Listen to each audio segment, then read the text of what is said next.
Just when you thought I couldn't have any more camcorders, I pick up another one. This is a CCD-TR3000, which is the highest number Handycam I have ever owned. The reason why I wanted it is because of this notation right here. The Super SteadyShot. I was kind of curious what that was. We can get a look at the controls. It's also got a zoom mic.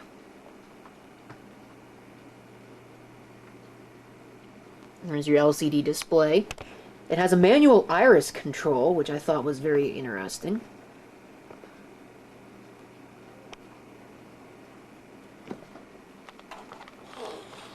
There's your viewfinder. It is a color viewfinder, similar to this camera here, except much larger. The menu controls are at the back. The battery actually goes in here, and what's more, let's see, pull that out here. It uses an info-lithium L type, but what's more is the 2025 is stored right there. It's a very curious design, but it works. Your date and time controls are there, and your SteadyShot is right there, and the battery that I'm using to record this right now is going dead, so I think I'm going to either go change it or get the power supply. Yeah, these older batteries really just don't seem to last. The one I'm using right now, I just pulled it off the charger and it's already run down a tick. But anyway, let's see if it'll actually manage to get us through this video. I need to get rid of the paper that I think was used to pack this one. It's all over the floor. Yeah, the battery is already dying on me. So that might give me like, what, 30 seconds of recording? I can't even get this off. Why can't I get this off? Anyway, there we go. You can see all of the, Alright, yeah, that battery's going into my junk pile as well, along with this one. And probably the battery that actually came with this camcorder. I don't think it's any good. But I will be trying to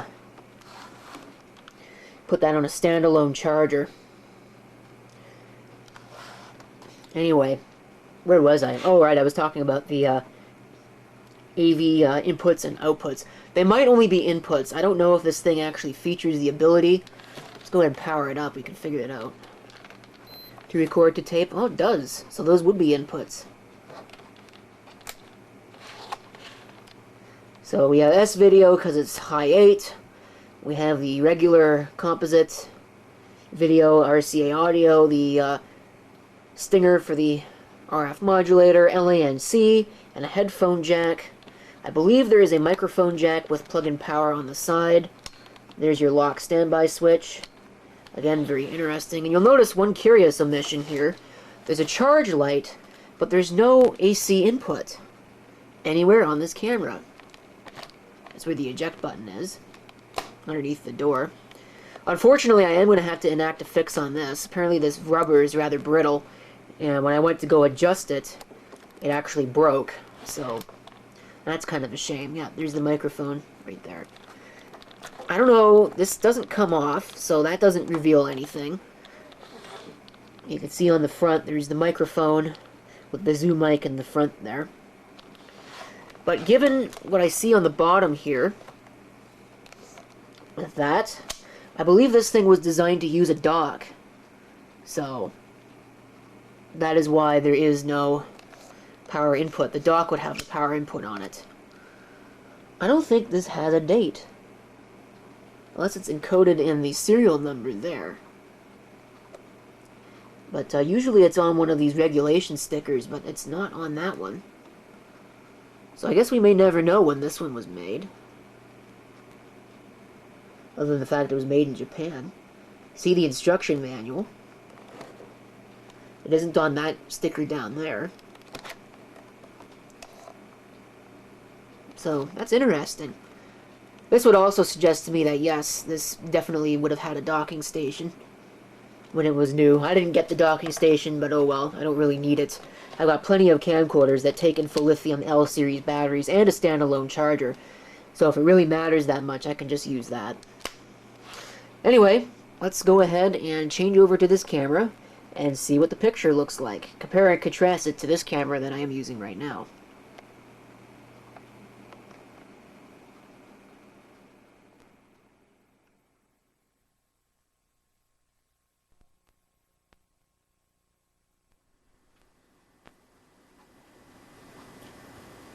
This is some test recording using the Sony Handycam CCD-TR3000.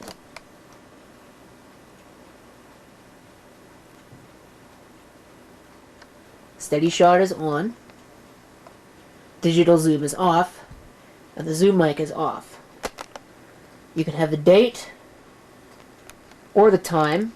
Buttons are a little difficult to press, but you cannot have both, which is a very unfortunate limitation, but that's the way that it is. And my wrist strap actually broke when I was trying to adjust it, so I don't know if I can fix that or not. It's probably fixable. It came with a battery. I don't know where I put it, but it doesn't seem to be a working battery, so I'm using one of my existing Info-Lithium L-type batteries. This thing does not have an AC input on it. When it was new, I believe it would have come with a dock. At least that seems to be the way that it seems to work. There's definitely a dock connector on the bottom, and I'm assuming that's how you get your DC input, because I don't see a DC input anywhere else on this camcorder. There certainly isn't one underneath the door on the back, which is where all the AV stuff is. Which is interesting that the AV stuff is on the camcorder itself, but the input's not. DC anyway. But I guess it is what it is.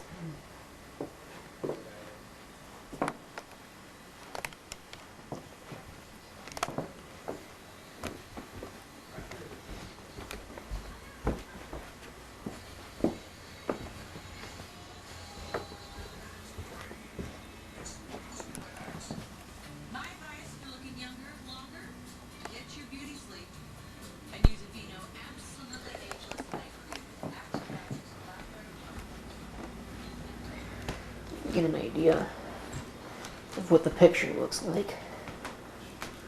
It's really quite good. At least it seems to be quite good.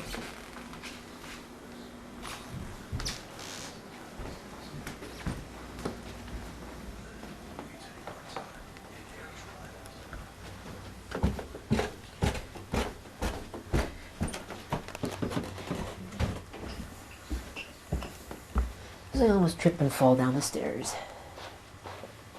That would have been great.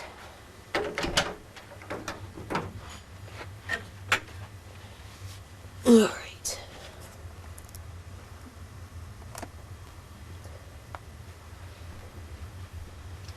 Of course, I'm assuming that it's actually working. You can get an idea for the low light sensitivity. I think I just lost the focus on it.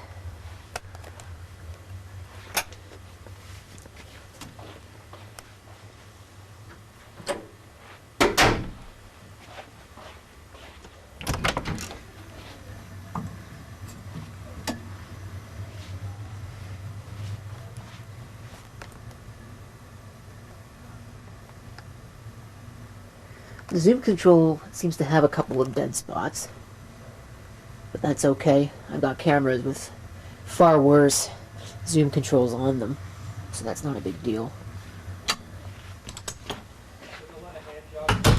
As long as it works.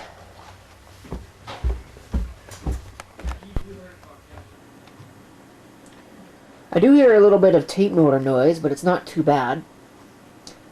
I'm going to go ahead and test the stereo microphone now. So this should be the left channel, and this should be the right channel, primarily. Back to center now.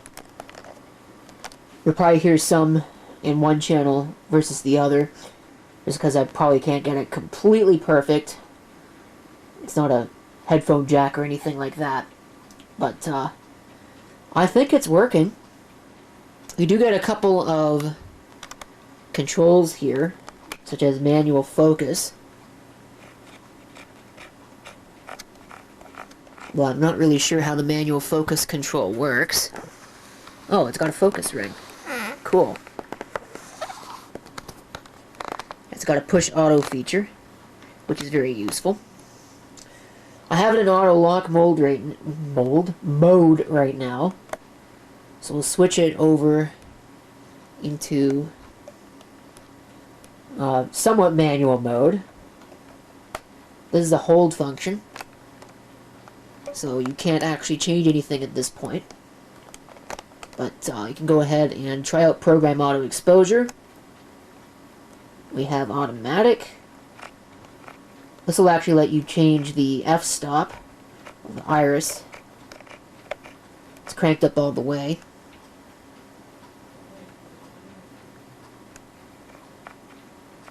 And that is your ISO. All the way up to 10,000. Down to 60. You also get a night mode.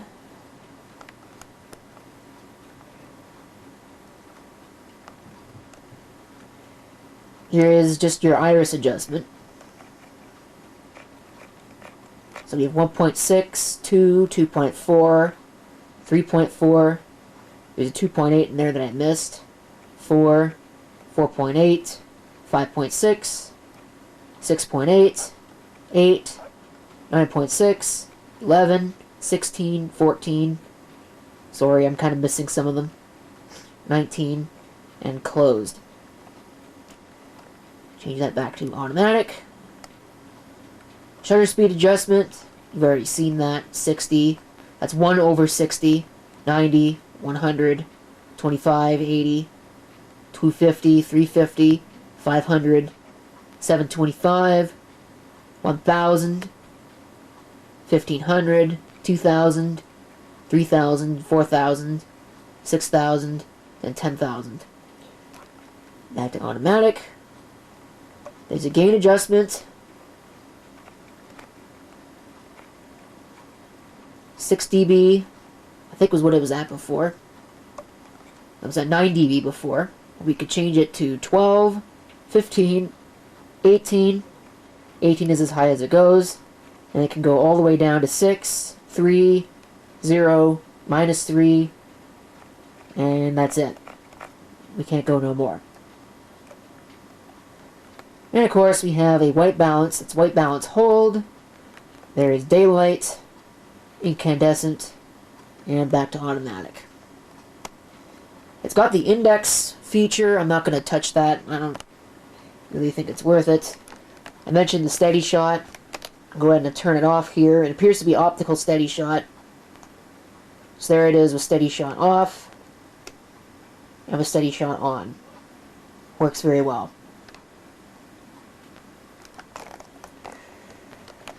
Other things, there's the zoom mic. I don't know if I can actually turn that on. I think I can. It looks like it will let me actually turn that on. The digital zoom is the same way. I'm going to just leave that off. We all know what digital zoom looks like. You get 32 times digital zoom. I don't know how much optical you get. It doesn't really say. I'll have to let you know in the video description or later on when I download the manual to this thing. But I've now got the zoom mic on. So we'll zoom and we'll continue talking so we can demonstrate how the zoom mic works. I'm not a big fan of it. It seems really kind of trippy, at least to me and my ears. But your ears may vary. Alright, we'll go ahead and turn that off. Set everything back to normal. Alright. So you do get a couple faders as well. You already saw the fade out. But you also get a mosaic fader.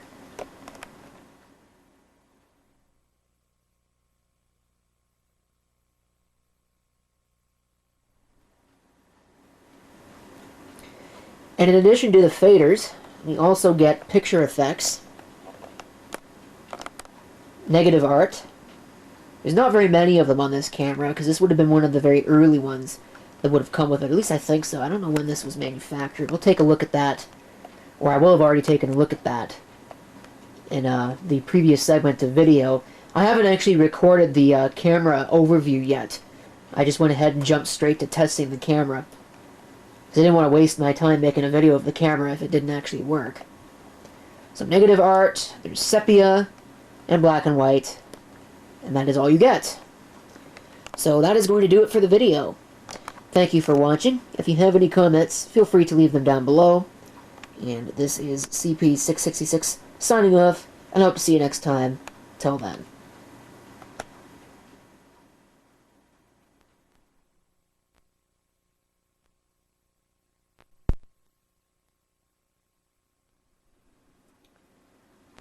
A little bit of a postscript on this video, but I almost forgot to show you the camera that I used to record the first part of this video.